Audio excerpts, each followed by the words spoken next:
Batman v Superman n'a pas inspiré Logan.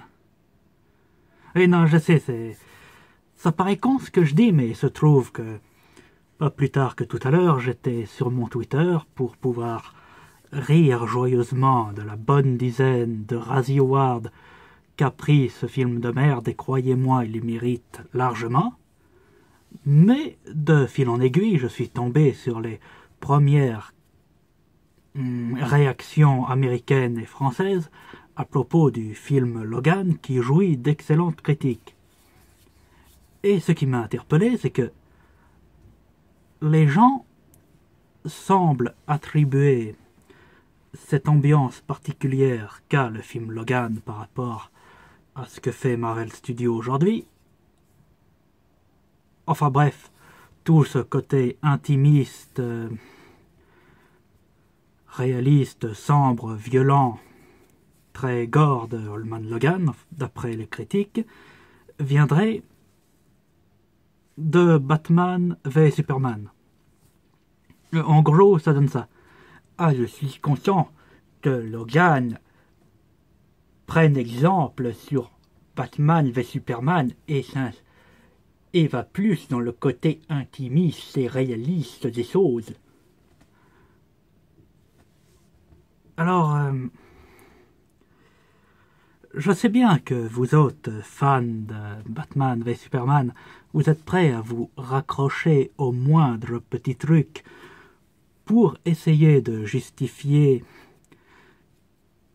enfin, pour essayer de donner une quelconque valeur à votre navet, et en plus vous vous tirez une balle dans le pied parce qu'au final, vous essayez tellement de justifier ce film que vous ne faites que prouver à quel point il est mauvais, que vous allez jusqu'à attribuer les qualités d'un film qui n'a strictement rien à voir à ce putain de Batman v Superman. Alors déjà, dire que Batman v Superman est un film très violent, ça, faut voir, parce que très clairement, il n'y a rien qui soit choquant dans Batman v Superman. Non, franchement, a-t-il réellement une scène gore? Même quand Batman y tue des mecs, tout va rien. Et c'est sûrement pas la mort de Superman qui a choqué quelqu'un. Et ne me parlez pas de la version longue, ou cette soi-disant version non censurée, qui en réalité est inexistante. Non, la version longue n'est pas une version non censurée. Il y a juste des scènes plus longues, c'est tout. Et on peut pas dire non plus que Batman v Superman soit un film qui est dans l'intimiste et le réaliste. Car justement, c'est un film qui pète dans tous les coins, il y a du bruit partout, t'as pas le temps de souffler une minute, t'as soit des personnages qui font n'importe quoi, soit des scènes d'action qui n'ont aucun sens. La scène de la Batmobile, t'en as plein les oreilles. Les seuls moments de répit, c'est quand Zack Snyder fait sa mise en scène ultra pompeuse et ultra et foutrement ridicule. C'est ça, les seuls moments de répit, c'est quand tu vois Superman voler dans le ciel, les bras écartés, en mode Jésus, comme ça. Enfin bref, on va essayer de pas trop s'énerver sur Batman v Superman, pour une fois. Non, ce qu'il y a, c'est qu'on attribue... C'est que ce qui m'énerve dans ces critiques, c'est que apparemment, d'après eux, si Holman Logan est un film sombre et réaliste, c'est grâce à Batman v Superman, qui aurait en gros ouvert le chemin pour ces films de super-héros de ce goût-là. Alors franchement, que vous soyez complètement débile au point de trouver Batman v Superman, au point de trouver que Batman v Superman est un bon film, c'est une chose, mais que vous soyez en plus complètement amnésique, ça c'en est une autre. Parce que les films X-Men n'ont pas attendu Batman v Superman pour être sombre et réaliste. Ça a même été... Tous les films X-Men ont ça en commun. Même, à part peut-être Origin Wolverine, mais c'est un autre délire. Mais même le X-Men Apocalypse, qui a certes un scénario très très mauvais, mais lui aussi il fait dans le réaliste, le violent et même l'intimiste parfois. Franchement, quand la famille de Magneto dans ce film se fait tuer, c'est très violent. C'est un peu ridicule parce que c'est des flics armés de bouts de bois, mais c'est violent en soi.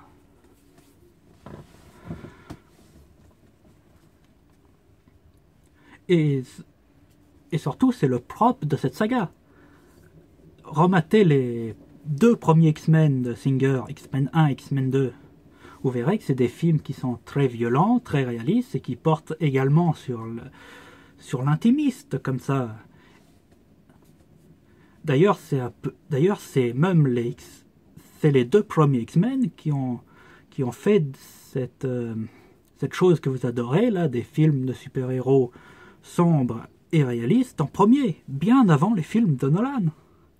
C'est ça, vous l'avez oublié. Donc non, en soi, Logan n'a pas été influencé par Batman v Superman. Et là, vous allez me dire, c'est vrai que la saga s'est un peu perdue avec le temps. Et elle a un peu rentré dans le moule des Marvel Studios, ce qui est complètement faux. Encore une fois, X-Men Apocalypse. Mais vous oubliez une chose.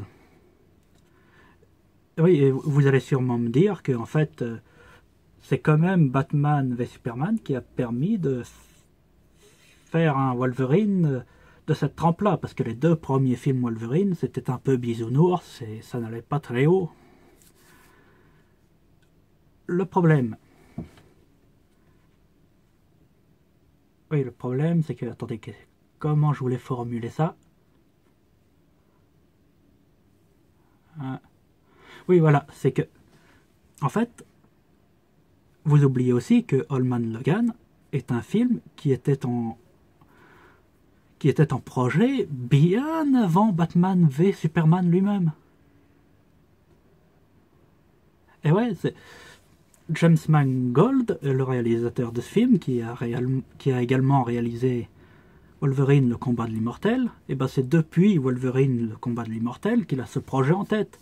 Et depuis le début, il voulait faire un Wolverine plus violent et plus intimiste. C'est d'ailleurs ce qu'il voulait également faire pour Wolverine, le combat de l'immortel, mais qu'ils n'ont jamais réussi. Donc non, ce n'est pas Batman v Superman qui a donné l'idée comme ça de faire un Wolverine plus violent et plus réaliste. Et là vous allez me dire, oui mais justement, maintenant grâce à Batman v Superman et l'affluence des DC, les Marvel vont se permettre d'être plus violents et plus réalistes. Sauf que non. Parce que vous savez quel film a permis de se faire Logan? C'est Deadpool. C'est Deadpool. Deadpool, c'est le film de super-héros qui était certes avec des blagues de cul, mais qui était extrêmement violent. Interdit aux moins de 13 ans aux États-Unis, je crois que c'est ça qu'on dit, non? Et ben, la violence de Deadpool et le succès qu'a eu Deadpool, justement, a prouvé qu'un film violent, gore, qui a du sang partout, c'est un film qui peut quand même marcher auprès des studios, quoi. Donc, c'est grâce à Deadpool que Logan a pu se faire de cette façon-là. Et vous savez ce qui me permet d'affirmer ça? C'est qu'ils l'ont dit eux-mêmes. C'est le réalisateur Hugh Jackman et les producteurs eux-mêmes qui ont dit que c'est grâce à Deadpool, que c'est Deadpool quoi, qui a prouvé qu'un film interdit moins de 13 ans aux États-Unis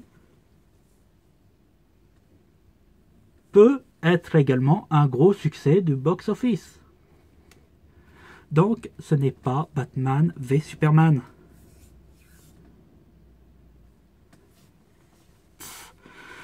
Et non, franchement, fallait tuer ça dans l'œuf parce que c'est d'une connerie incroyable.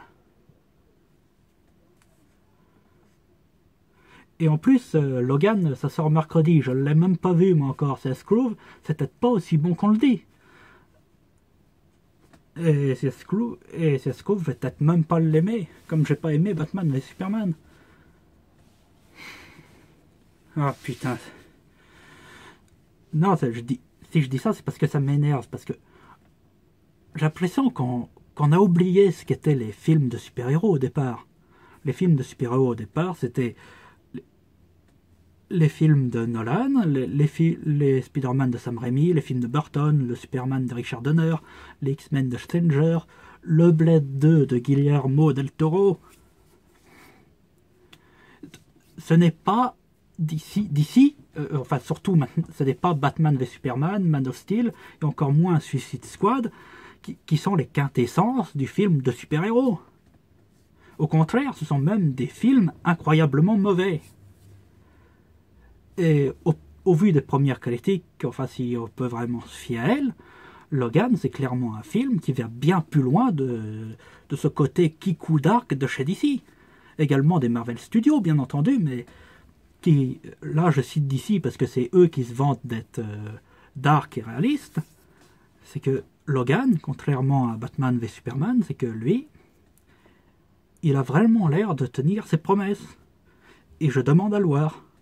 Mais une chose est sûre, si ce film est bien, ça ne sera en aucun cas grâce à DC, à Batman v Superman ou à Zack Snyder. Voilà, c'est ce que je voulais annoncer. C'est une critique faite comme ça à l'arrache. Et tous ceux qui ont tweeté cette merde sur Twitter, je vous emmerde. Enfin bref, je vais m'arrêter là parce que...